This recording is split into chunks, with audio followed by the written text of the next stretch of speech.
and welcome to another episode of Getting Hammered. I'm your host, Mary Catherine Ham. I'm here with my co-host, Vic Mattis of the Free Beacon, and we are your morning show for any hour. We got a ton of news today.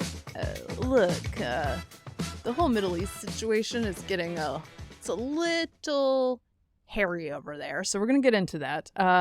We're skipping 2024 today because I can't do it all the time, all right? But we do have updates from the Middle East. We have some news about a certain senator makes the you love to hear it list once again. An update on civil liberties from Canada, where they might be taking a turn in the right direction. And is Taylor Swift a Pentagon/CIA asset? Getting Hammered investigates. But before we get to that, how's it going, Vic? Hello, Mary Catherine. Doing great. Went up to Jersey to see my father for his big birthday. All right. Went out to a great Italian restaurant. You know, you forget when you look at the menus and the prices in a small town, Tom's River. And I'm like, appetizer, $10. It must be pretty small, you know. And here it is. Here are your stuffed mushrooms, and it's like enormous. So the antipasta salad. So it's enough. It's just for two. It's really for four. So I mean, that's kind of nice when you get out of this area. And when I was up there, went through the treasure trove of vinyl at my dad's house. Ooh, nice. Saw a lot of terrible vinyl that I had as a kid that they bought for us, like children's records. Yes. Horrendous. So left them behind. But probably I found a few probably gems. pretty trippy too, because it was the 70s. There was, yeah. Like it was a weird time. There was, I think it's Bob McGrath was one. He was from the Sesame Street. And there was a great one, and it was the Sesame Street welcomes Pete Seeger. Yeah. I'm here for it. Yeah, hippie communists. But I brought back my own record collection for my room, which consists of LPs and 45s of U2. Love it. Which is really obscure stuff, too. Yeah. Semi-bootlegish. And then I took a couple from my dad. It's funny. My dad has a lot of Ray Conniff, which if you've ever seen... we discussed. Yes, if you've ever seen A Mighty Wind, the Chris Guest movies, it's like the Main Street Singers. Okay. Enoch Light, which I'm not familiar with at all. Jerry Vale, which is a terrific Italian singer, so I did take one Jerry Vale album. And he had a lot of Herb Alpert and the Tijuana Brass. Sure. Yeah, why not? I thought that was a sex act, but... You should see the covers. The cover for one is called Whipped Cream, and it's a woman wearing a wedding dress, but it's no dress. She's just covered dear. in whipped cream and tasting her dress.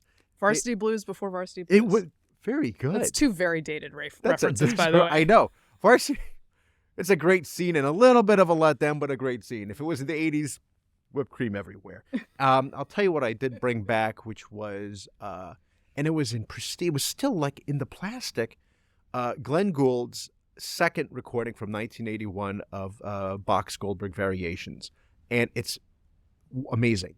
And Gould was kind of he was on the spectrum, shall we say. Right, okay. So he was a musical genius, and he learned, piano. He was a prodigy and at perfect pitch and the whole thing. Wow. But in order to, and what he's playing is insane. And it's also, by the way, if anyone's wondering, the first song on the Goldberg Variations is what Hannibal Lecter listens to after he kills the prison guards. And he's just relaxing in his prison covered in blood. It's the Goldberg Variations. But the weirdest thing about Gould was he had to hum, and you hear it in the recordings. You hear him go, That's funny.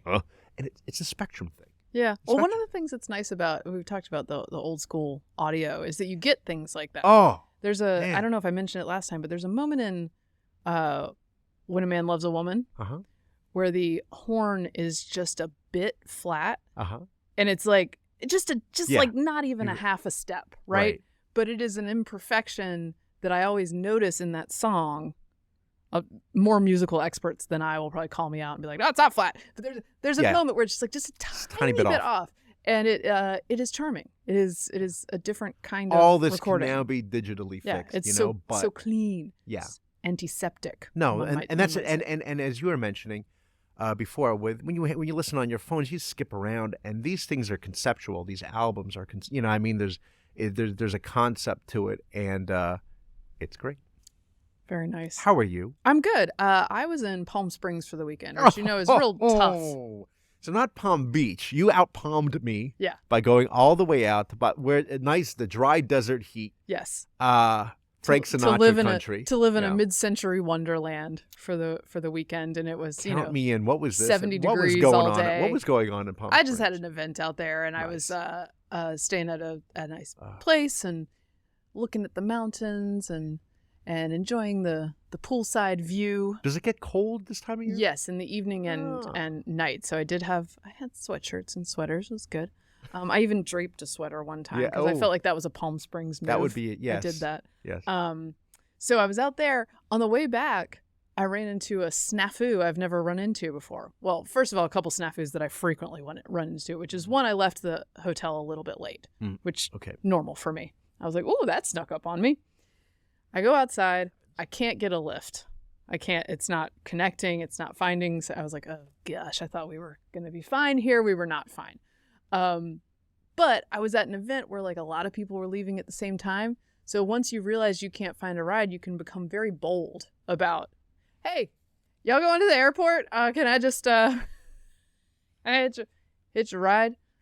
Look, they were at the same thing I was at. It's and you're a guest. You're a VIP. Somebody would be. This is like a bonus to their conference, is having you not only on a panel but in their cab. So I just like profligate start just shouting out like, who wants to give me a ride to the airport? Because I'm not gonna make it otherwise. Yeah. And I jumped in with some lovely folks, had a nice conversation on the way to the airport.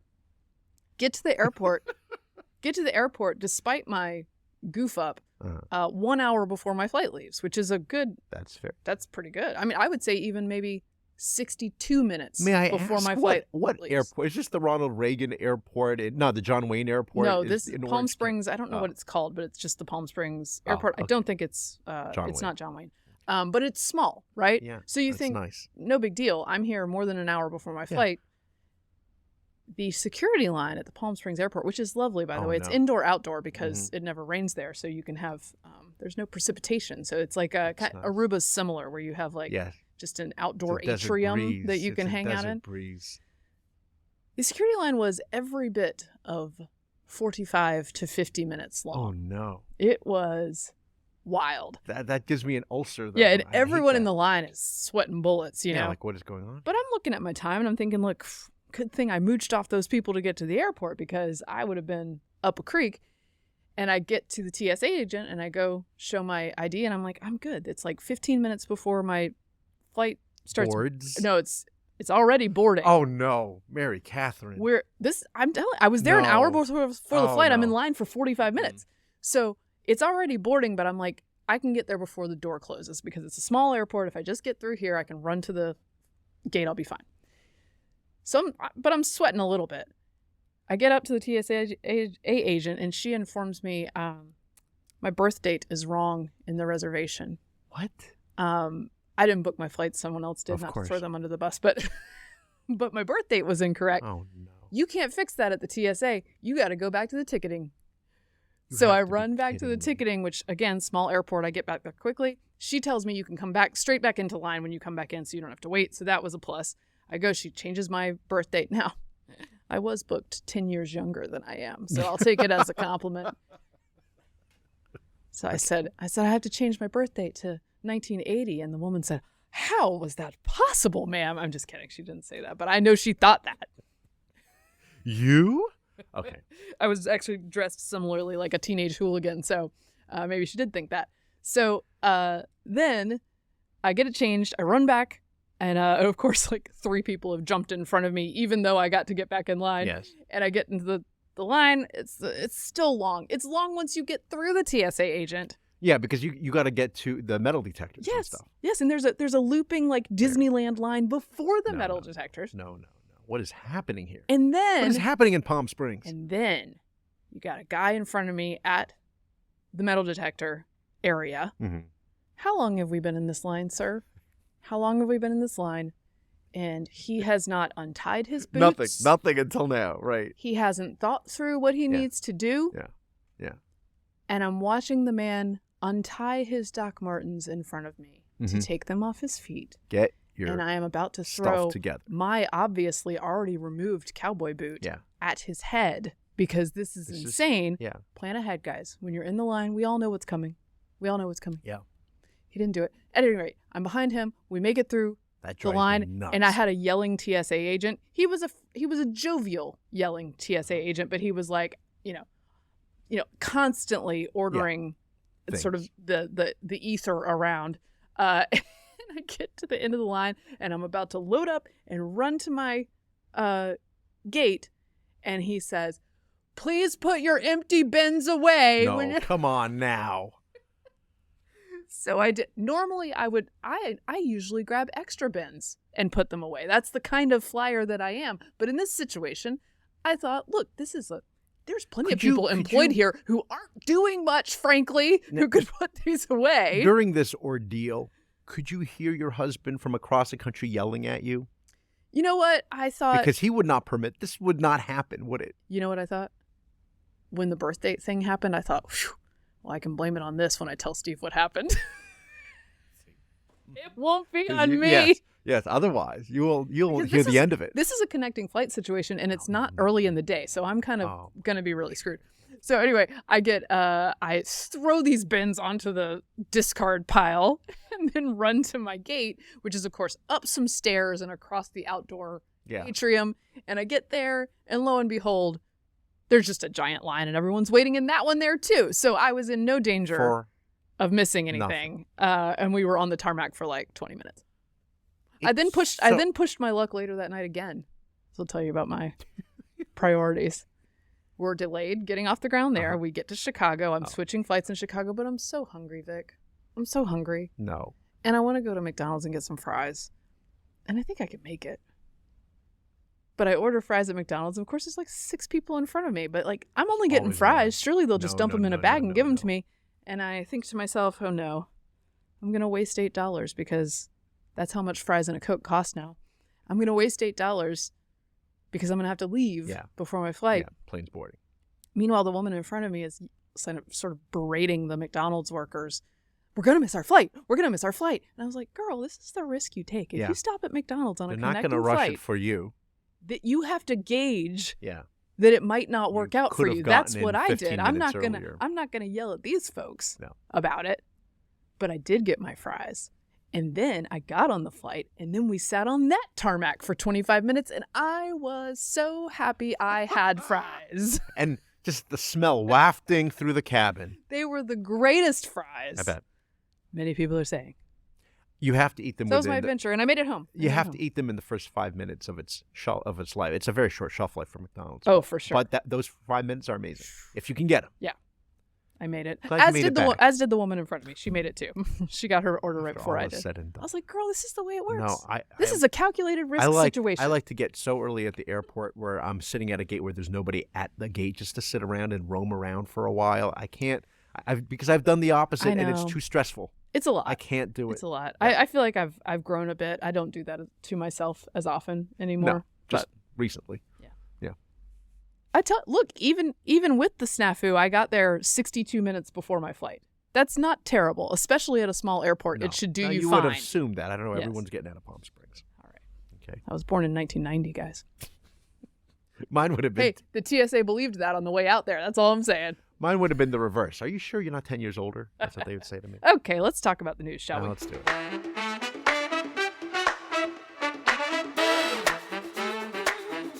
It's good that we started out with something light. Mm-hmm. Well, actually, I'm going to do a short update first because I don't want to get too much into this story, but I would like to tell you guys. Remember the guy who worked at the IRS who stole all the tax returns and gave them to ProPublica for publication? Yeah. Thousands of things stolen, but and leaked. But Elon Musk in particular, Donald Trump in particular. Maybe. Enemies of the state. He did it. He only picked the enemies of the state. Super rich guys he didn't like. Yeah. This, of course, has implications for the rest of us who, if we end up on the wrong side of an IRS agent, might have our private info leaked to ProPublica. The law for you. Right. Yeah. We'll break the rules for democracy is the important thing. At any rate, the guy, his name is Little John, who did this. He was He was charged only with I think one count, even though there were thousands of counts of this. It was very light charging, and I worried he's going to get off scot-free, and nobody's ever going to be punished for this, and then people will do it forever and ever. Amen. But the judge had different idea. This is NBC reporting on this.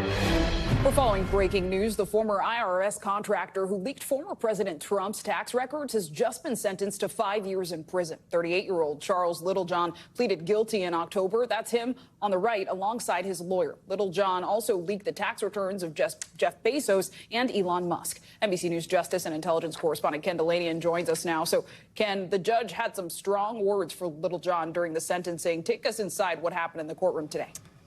Yeah, that's right, Sinclair. Judge Anna Reyes called Littlejohn's crime the biggest heist in IRS history and said he deserved the maximum sentence she could impose, in part because he targeted a sitting president and thousands of others. The judge compared Littlejohn to January 6th rioters, saying that he took the law into his own hands because he was convinced of his own righteousness. Hell yes. But, Hell yes, but what if he is right? I love this. Yeah. He got 5 years in prison, which to me sends a signal to a lot of IRS folks and a lot of activists who might attempt to become IRS employees in order to do things like this, that would not be wise. Right. And it shouldn't be something that people consider a form of activism, because I know we all hate the IRS for a reason, but like they actually have a sacred duty to keep your stuff private. And if they just start leaking willy-nilly based on political grudges, it's very bad for all of us. Very bad. And so I think this is good news, even though he probably should have gotten more and should have been charged with more. But this is substantial. Right. And the J6 comparison is... Wow. You know, I love it specifically because it's going to get under this guy's skin so much. Because he thinks he's in no way equivalent to the people who break the law for the bad reasons. I broke the law for the good reasons. Exactly. The irony of it all. So I think that's good news. You would think that he would have gotten something even bigger, just as they say, to set an example. Yeah. But he's not like the J6ers in that 5 years is quite a light sentence compared to what many of them got. Okay. Then we have things are getting wild and scary and sad in the Middle East conflict. After October 7th, of course, backed by Iranian funds, Hamas, many other groups backed by Iranian funds have been attacking American assets, international shipping. We told you guys about how we sadly lost 2 Navy SEALs in an operation to board a vessel that was controlled by Houthis just last week, a week and a half ago. And now 3 Americans have died in a drone strike. These were reserve officers. Reserve soldiers in Jordan. Let me read through their names real quick. On Monday, the Pentagon identified them. Sergeant William Jerome Rivers, 46, of Carrollton, Georgia. Specialist Kennedy Ladon Sanders, 24, of Waycross, Georgia. And Specialist Brianna Alexandria Moffitt, 23, of Savannah, Georgia. Very sad. A drone hit this outpost in northeast Jordan. Tower 22. And there's some reporting now from the New York Times that one of the reasons it was not defended against and shot out of the air was because it was coming to the base at the same time an American drone was returning to the base. And so that messed up sort of the air defense protocols for that. This obviously is going to lead to probably some kind of retaliation. President Joe Biden said Sunday that the U.S. shall respond after 3 American troops were killed and dozens more were injured. It's up to 40, by the way, injured, in an overnight drone strike in northeast Jordan near the Syrian border. Biden blamed Iran-backed militias for the first U.S. fatalities after months of strikes by such groups against American forces across the Middle East since the start of the Israel-Hamas war. Well, I'm glad that President Biden had assured us that he sent a message to Iran. Did you see that? Don't. Clip? Was that the message? And I believe the message was sent prior to the tragedy that happened. There was a very brief moment years ago now when only we had the drone technology.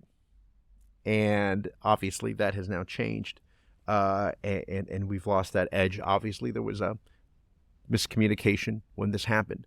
But it's also not a surprise that this was bound to happen, right? I mean, the number of strikes we've endured in the last 2 months, 3 months. At least 159 attacks. We do not respond to each and every single attack. Right. I keep on saying it's tit for tat, but in fact it's less than that, because it's every several attacks, then we respond, but it's such a measured response because we don't want to escalate. Not to make light of it, because Iran's escalating. Not to make light of it, because this is going to sound silly the way I say it, but it can't be tit for tat. It has to be tit tit tit tit tit tit tit tit tit tit. Like you have to. Yeah, and then you get the tat. Right. Yeah. Like you have to. It must. Our tit must be so big. It's yeah. But it's real. Yeah. Like no, in order to stop this, the counterattack must be large. Right. But we have not approached anything being large, No, and I understand that that's scary to people for good reason. And if you were America's adversaries, why wouldn't you engage in this sort of taunting? Because you know that this administration is too scared to respond in kind. Yeah. Or, for example, we say what we will, as critical as we have been about the Trump years. They went after Qasem Soleimani. Yes. And everybody was saying, that's it. This is going to be a war now. I can't believe you killed this guy. The Iranians recognize it for what it was, which is strength, right? Yeah. That's what they recognize. It actually led to a period of quiet. They were on the from verge. them. They were also on the verge of bankruptcy. Right. So compare that to where they are now. Are you saying that handing billions over in pallets, and not yes, blaming them? Okay, first again, of all, even it was meant for other aid. The billions was, it's money for other uses. Although that gets fungibly allows them to free up those other funds. So I do appreciate that at least the enemy is named here. Yeah. Right. I felt like post October 7th there was no connection. Oh, they didn't want to say the Biden Iran administration didn't want to connect it to Iran at all. Yeah. At least in this case and in the Houthis' case at this point. Yeah. They have now said, that's Iranian backed. We know that. Yeah. We are acknowledging that. We're actually reversing our declassification of the Houthis as terrorists. Let's make them terrorists again. Pseudo-terrorists. Sort of, kind of. That's right. So acknowledging that is a step in the right direction.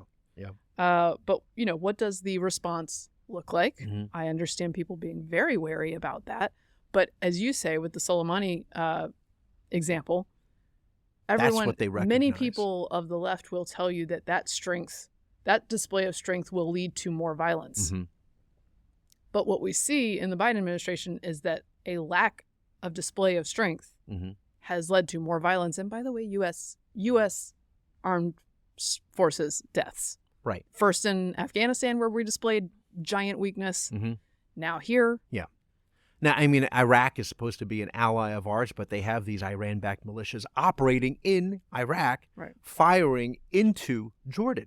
I'm just wondering if maybe giving up a small footprint that wasn't incurring a lot of casualties in Afghanistan and Iraq probably was not the greatest idea ever. Yeah, and I will, by the time that the show comes out, maybe we've responded.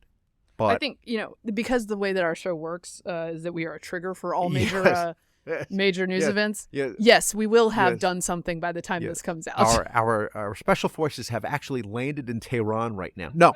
This is the one thing that I fake news. The one thing that I'm going to venture here is to say that whatever the retaliation is, it will not happen on Iranian soil. That's partly because of what Antony Blinken notes here, the Secretary of State, with a sobering sentence. Can we have the clip from him? I would argue that we've not seen a situation as dangerous as the one we're facing now across the region since at least 1973. Good. But this is the thing is which, by the way, was like the closest I think we've come to DEFCON 1, supposedly, was in 73. Anyway. I think people sometimes mistake measured for smart and strategic, and measured isn't always smart. And I would like smart and a little bit bellicose combined. Right. As opposed to always measured in deference to Iran, which is what... Right. Again, this goes back to the stupid JCPOA, the Iranian nuclear deal of the Obama administration, and the obsession with preserving it, even though preserving it means preserving... It was engage Iran and be tough on Israel. That was the Obama approach. I don't think it's a good idea. And by the way, the JCPOA protected Iran's ability to eventually get a nuclear weapon. We're getting closer and closer to that operational horizon. No.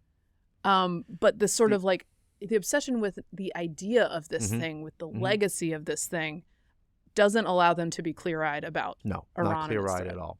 And the other thing is, the Iranians aren't dummies, and they know that this is happening within the context of an election year, and they know that Biden's going to be extremely careful and, if somewhat timid, in his response, because he doesn't want to be in the middle of a war as an election is happening, and so they're taking it. They're going to exploit that.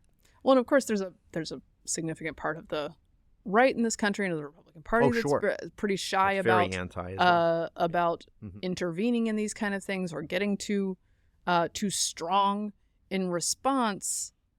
And while I understand that the American people have very little patience for boots on the ground, they're quite friendly to the idea of, as I think I called it during the Trump administration, these like flourishes of violence, right? Yeah. Like calculated but strong, and don't require nation building by any stretch of the imagination. No.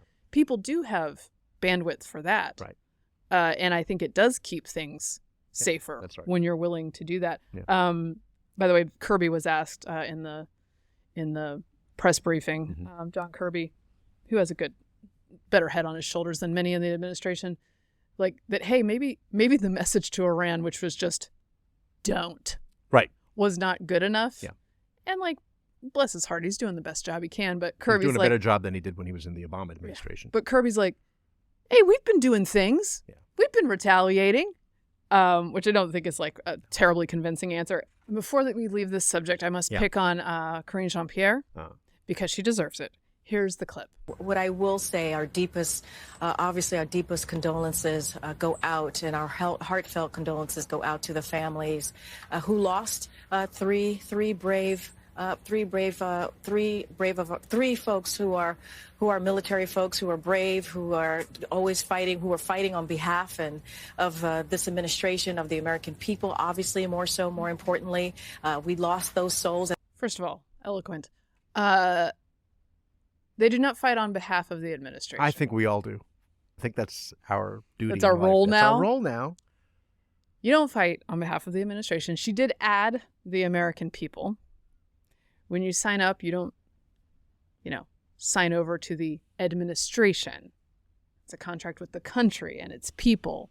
And we, in the face of such a tragic loss, let's get that straight. Let's get it straight. Let's speak well of these young men and women.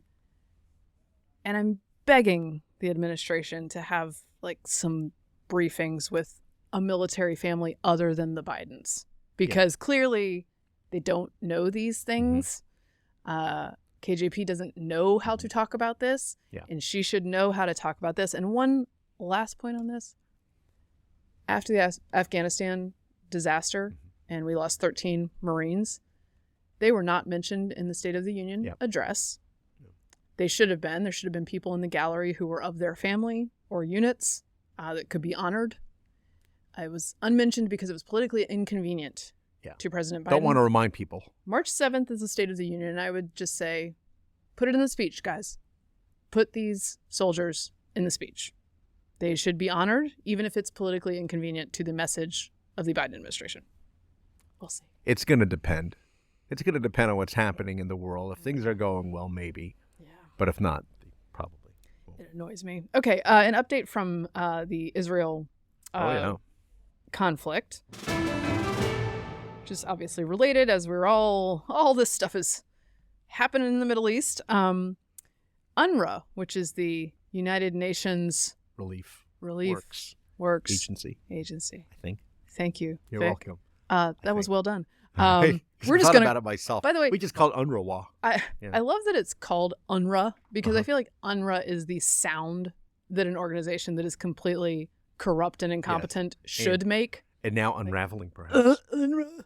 So, UNRWA stood accused of having workers who, although their job is ostensibly to aid people in Gaza and not help Hamas, they stood accused of having several people who were in cahoots with Hamas and perhaps even engaged in helping with the October 7th incidents. Now, Israel presented this information, evidence, and actual UNRWA severed ties with a bunch of these people immediately and said, oh, yes, we must have an investigation. Let me tell you, if UNRWA is severing ties, that junk is true. Yeah. That junk is That's right. true. And now several countries have said, we're going to pause funding to UNRWA until they figure out how not to hire terrorists. Right. And, in the Biden administration recently, and Joe Biden recently praised UNRWA, of course, before this.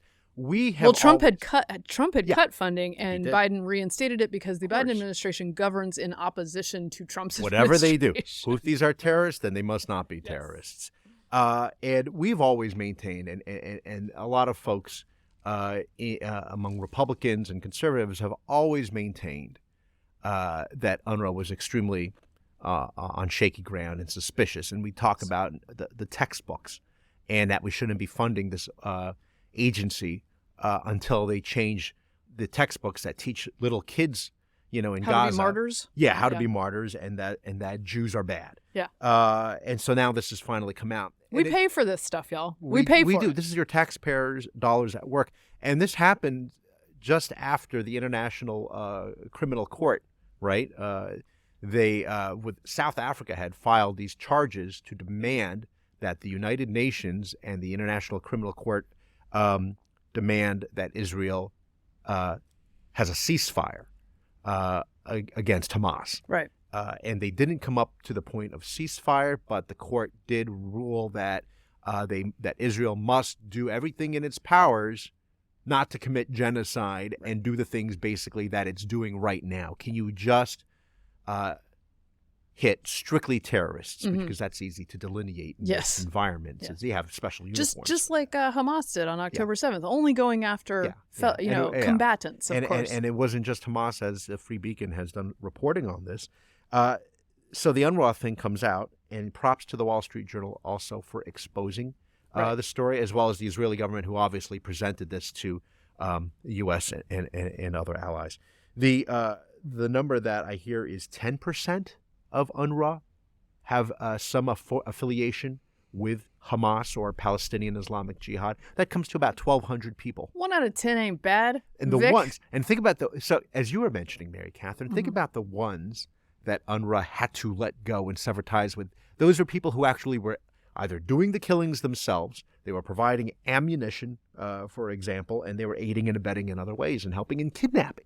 God, it's so bad. Other than that, it's fun. Bad. AOC, by the way, has something to say about the fact that we're cutting off support. There's also a Time column by Armani Sayed that says UNRWA funding cut is collective punishment, because anything you do in Gaza to prevent infiltration and abuse by terrorists is collective punishment of the Gazan people. And it's certainly not Hamas's fault. No. Alexandria Ocasio-Cortez says cutting off support to UNRWA, the primary source of humanitarian aid to 2 million plus Gazans, is unacceptable. Among an organization of 13,000 UN aid workers, risking the starvation of millions over grave allegations of 12 is indefensible. The U.S. should restore aid immediately. Remember, she called for the defunding of U.S. police departments for far fewer terrorist, less terroristic action than these allegations. I also want to note that, by the way, our bar is low for The Hague and Israel, so it's good that they didn't convict them of genocide, which is obviously not happening. I want to offer an example of the non-genocidal efforts of the Israeli Defense Force. Of course, many are taking offense to this, but Israeli commandos disguised as medical workers and Muslim women burst into a hospital in the occupied West Bank on Tuesday and killed 3 Palestinian militants, one of them lying paralyzed in bed, witnesses and authorities said. Okay, what Hamas does when it confronts a hospital full of men, women, and children is that they kill indiscriminately. People are jumping ugly about them coming into a hospital disguised, but this is, and not meant to be a pun, a surgical attack where you're taking out 3 militants inside a hospital where we know that they use hospitals as cover. So the Israeli Defense Force and commandos and all the intelligence officers are doing dangerous work to prevent killing other people because they could just level the hospital if they wanted to, but they don't. Yeah. I don't know. That's just different rules, as you know. Yeah. All right, let's cheer it up a little bit in Okay. here. You Love to Hear It is back again with its most frequent participant, Senator John Fetterman, because he has something to say about Zen. Did you hear that Schumer's going after Zen? Zen, yes. Are you familiar with Zen? I'm familiar with nicotine pouches. I didn't know that was the name. And once I realized that was the name, I was like, oh, I'm familiar with this, not because I've ever used it myself. I prefer a cigar. Not that I smoke, for any of my medical and insurance friends listening to this podcast, ever. By the way, when they ask you, do you smoke? Do they mean like ever? Ever in your life? Like, how about once a year? Is that allowed? No. So Probably not. I think you should. So I've never admitted, and I'm not admitting right Yeah, now. correct. Either way. I'm not Correct. saying either way.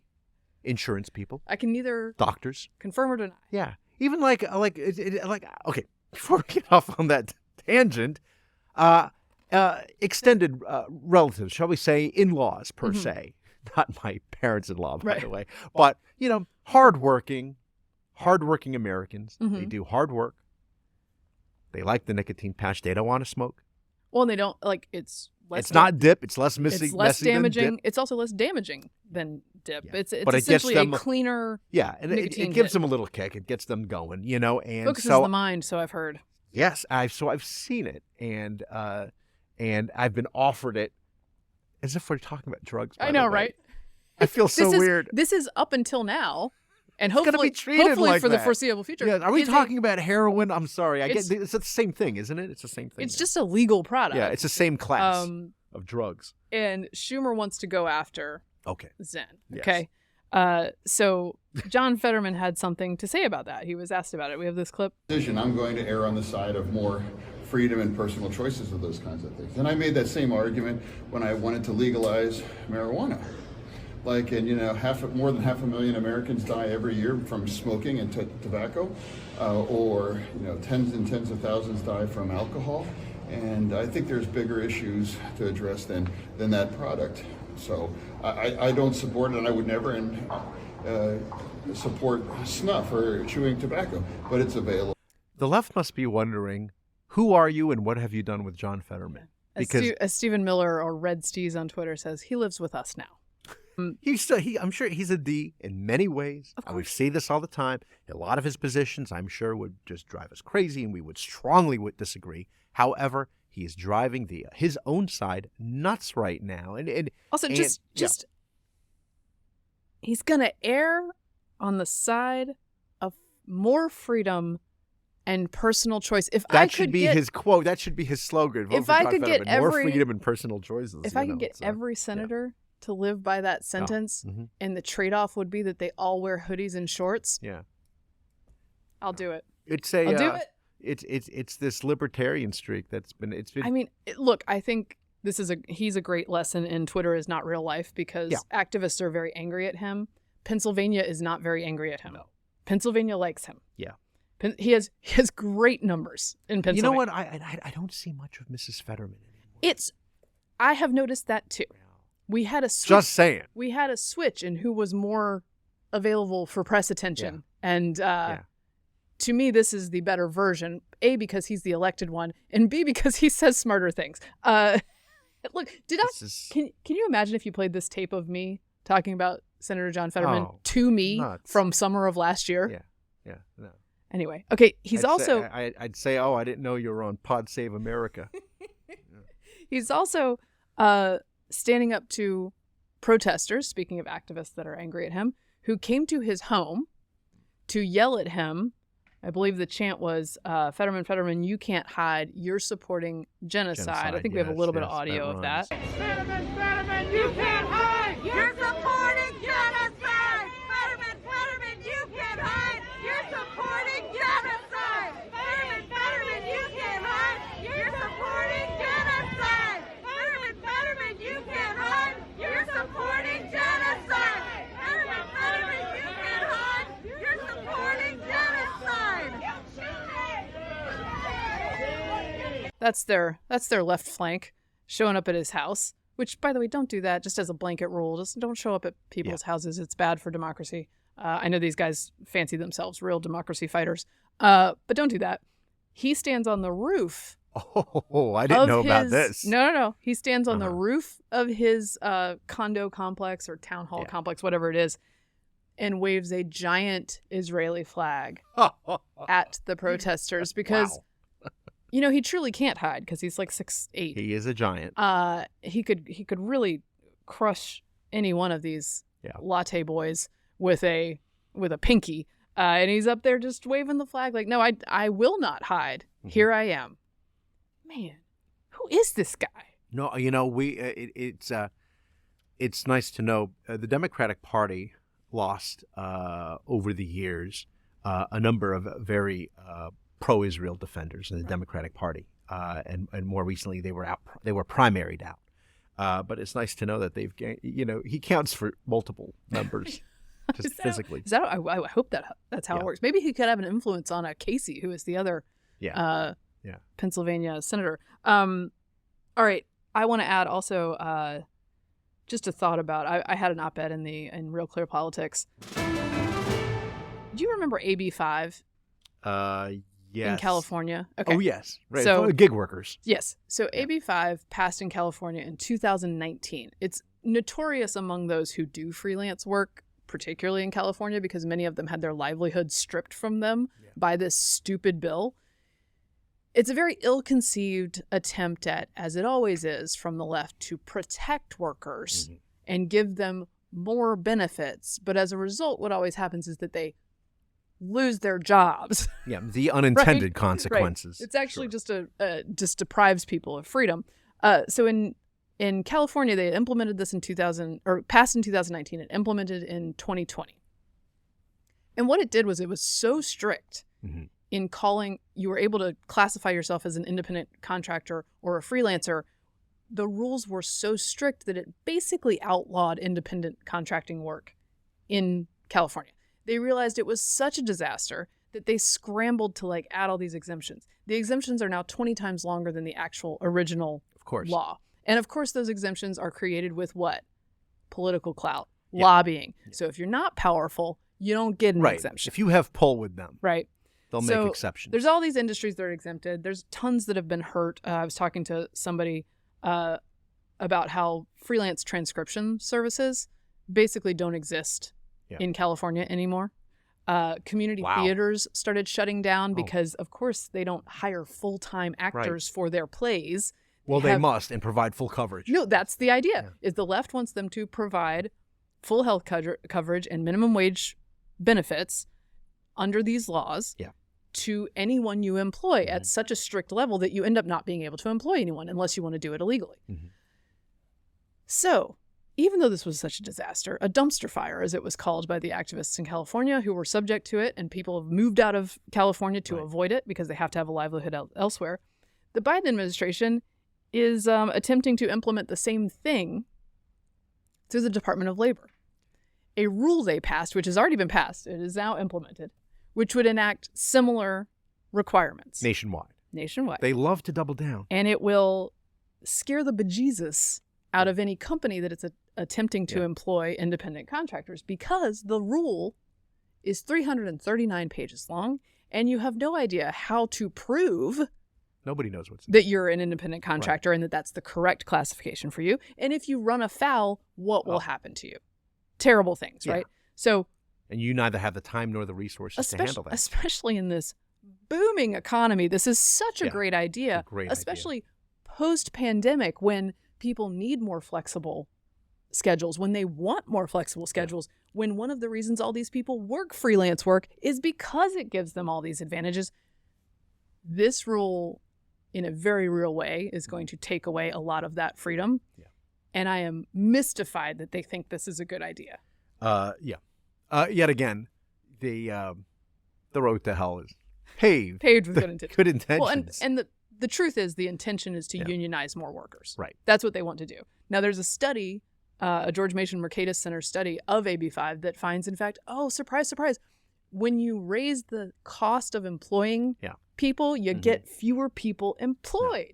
This happens across the board. It's like in Washington D.C. with Initiative 82, Right. and the tipped minimum wage, which has now a lot of workers saying that they're actually earning less because people are it's a less of an incentive for people to go out and pay these extra service fees that are being foisted on them, and then they're tipping less. Whereas before it was better for them, and here we are. Yeah. Yeah. But fealty to this sort of like ideological utopian idea that you're going to turn everyone into a unionized wage worker is crazy, and it hurts people in creative classes that are their constituency. So there's a couple efforts, by the way, to take this out. One is Kevin Kiley of California has a bill under the Congressional Review Act where they could repeal this, and then Tim Scott has a Senate bill called the Employee Rights Act that would be designed to protect workers from this kind of encroachment. But I'm a little worried about what it's doing right now. Sure. Because businesses are reading these rules and being like, we cannot afford to get crossways with these guys. Right. So anyway, more perks of Bidenomics is my point, and you can read that at Real Clear Politics. It's called The Independent Contractor Rule is the latest dumpster fire exported from California, along with all of its citizens who don't want to live there. Yeah. Okay. Great state. That's my column. You can read it, but you just heard me say it, so you should also read it. Still read it. And share it. She needs the clicks. We all need the We clicks. all need the clicks. All right. We got Canada, don't we? Great white. Okay, update on Canada. We can make this quick, but it's gratifying to see this. Sure. Remember during the trucker protests? Yes. When the Canadian government, and we were sort of flabbergasted because we think of them as America Junior. Apologies, Canadians, I know. We think of them as we're buddies in the freedom existence kind of thing, right? And then Canada's government under Trudeau is like, what we're going to do is we're going to seize people's bank accounts who are involved in a protest against the sitting government. It's a charming authoritarianism. It was, well, he's got that hair. Yeah. So it makes the authoritarianism much more cute. A Canadian judge ruled Tuesday that Prime Minister Justin Trudeau violated the country's constitution when he invoked extraordinary powers in 2022 to end a weeks-long protest in the capital against COVID-19 vaccine mandates. Federal Court of Canada ruling marks the latest setback for Trudeau's Liberal government, which is struggling in public opinion polls with an election over a year away. You'll remember we introduced you to Pierre Poilievre. Oh, yes. Well, I wanted to add, while we're talking here, our Canadian friend and listener, Ian Brody, sent us the audio for that. He did? It is Pierre Poilievre. Yeah, okay. We got it. Thank you, Ian. We're going to figure it out someday. The protests in Ottawa were led by, quote, the Freedom Convoy, a group of truck drivers and tens of thousands of other individuals who said they were fed up with the social restrictions and vaccine mandates meant to contain the spread of COVID-19, which of course didn't work. The protests in the capital spawned copycat demonstrations at certain U.S.-Canada border crossings in the provinces of Alberta and Ontario and abroad, like in New Zealand. The judge basically said, like, look, this does not bear the hallmarks of reasonableness, justification, transparency, and intelligibility, and was not justified in relation to the relevant factual and legal constraints that were required to be taken into consideration. That's a nice way of saying this. This was batshit authoritarianism, but I'm glad someone said it. It's one tiny victory, but it's a very large front. Yes. Multiple fronts. There are people who are civilly, I believe, going after the government in Canada for the harms done to them. But I believe in this particular ruling, there were no rewards or payments required from the federal government. So they can just do this and then say, oops. That's right. No restitution. But I do think it will hurt Trudeau and his in his attempts in the next year or so to be reelected. Well, there's another interesting thing that's going on along the same lines of Canadian authoritarianism, which is what's happening with Jordan Peterson, the clinical psychologist and talker and famous speaker. Have they ruled he can't talk anymore? Is that what they're doing? Kind of. So, he has a lot of opinions. Some you might agree with, some you might not agree with. By our standards, free to say what he wants. His problem is... One of his problems is he refuses to refer to people by pronouns other than what their biological sex is. Right, and that is a problem in Canada. Yes, and so a legal problem. Not patients, but listeners, people out there on social media started sending complaints over to the College of Psychologists in Ontario. Oh, of course. Basically saying how this offends them, affects them, triggers them, and whatnot. And so then they started they decided to do an investigation of Jordan Peterson. They haven't been able to nail him on it quite yet, but they basically told him, if you keep this up with the unkind comments, you could basically essentially lose your license. Unless, but they said there is a solution, which is you go to our special seminar training program, re-educated, and that is where they are right now. Because they've reached a point where there are certain subjects, like transgenderism, which it's no longer up for debate.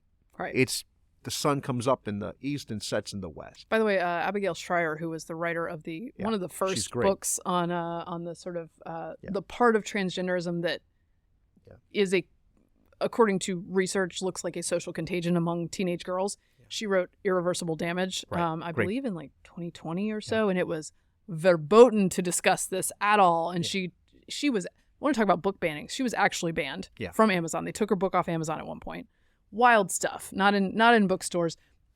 She has a new book coming out called Bad Therapy, which deals with professional retaliation, particularly in psychology and psychiatry fields, to get people to conform to this particular and other liberal shibboleths. But it's bad for therapy because you want to be able to send people to therapists who will be open to the idea that people believe different things from them. No. So they can treat them. The answer is no. There are now these new sets of immutable truths, which happen to be, we each have our own. By the way, in the trucker convoy situation, the judge also, I think, wisely points out that this was a policing issue. It didn't need to be a constitutional national security issue, that you could say, look, you're being civilly disobedient. We understand what you're doing here, but there's a price to pay for it. You will be arrested for these crimes which is, I think, the same approach you take with the folks who block the airports, the folks who block bridges in the U.S. Like, when you do civil disobedience, you understand you're going to pay some kind of price. The price you pay should not be having your bank account frozen for your political views. I mean, that is wild. Yeah. So I'm glad they got that's where they are up there, and that's what's happening up there in Canada. Okay. Beware. Do we need to talk about the danger that Taylor Swift poses to our nation? Through an elaborate conspiracy theory. Yes, which one of our, until recently, presidential candidates has just said. He's just throwing it out there. It'll be interesting to see. I believe, as Vivek Ramaswamy says, this thing could happen. What is the conspiracy theory, Mary Catherine? Okay, so I don't exactly follow it. I don't mind telling you because I don't think it's worth a lot of effort to follow it. But what the deal is that some people particularly in the online right, allege that the relationship between Taylor Swift and Travis Kelce of the Kansas City Chiefs, who are now going to the Super Bowl, is fabricated, and is fabricated in service of propping up Biden 2024 at some point. That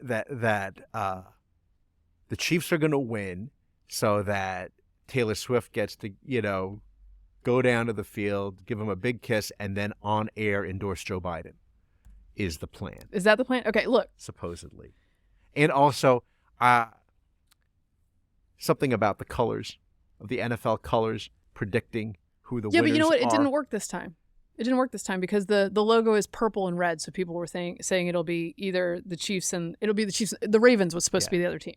That didn't work out. Right. Also, fixing games is really hard to have so many people involved dropping the ball at the right time and catching or not catching. Also, if they were fixing it, Lions, Kansas City Chiefs would have been more watched because you've got Swifties and normies all for Kansas City, and you've got all the underdog fans, also, which is the rest of the country for the Lions. CBS had her briefly. You could see her on screen, and you could see her mouth like, "No, thank you," like, "Please," like, "No." I mean, whatever she said. It's not on her that the camera's on her, right? But anyway, there's also allegations that not only is this a psyop and it's fake, but that she's some sort of asset of the Pentagon or the CIA in order to make this happen. Look, we've been lied to a lot, okay? I understand that we don't know who to trust remember Elvis Presley considered himself basically to be a DEA agent. Yeah. He was honorary. I would just say that, look, this relationship is beneficial to several large, very important brands, right? Mm-hmm. That's a thing.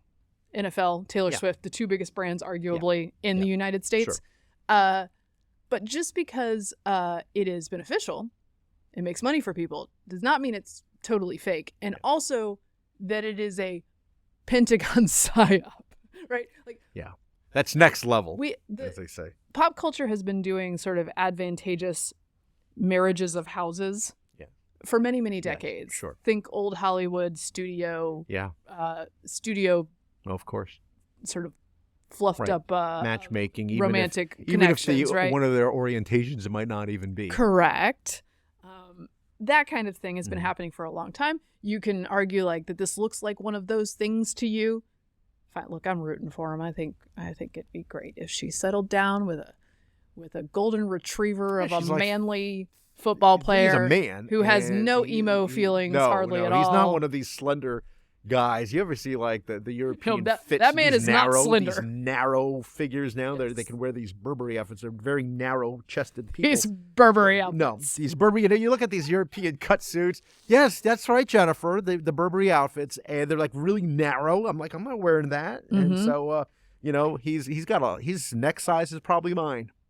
17 and a half, maybe 18, probably a bit bigger. At any rate, I would like to say, stop being weird. Yeah, Stop being weird. Okay. By the way, can I also say the Super Bowl and Taylor Swift may be the two cultural touchstones that we have in this country anymore that actually almost everyone either knows about or participates in.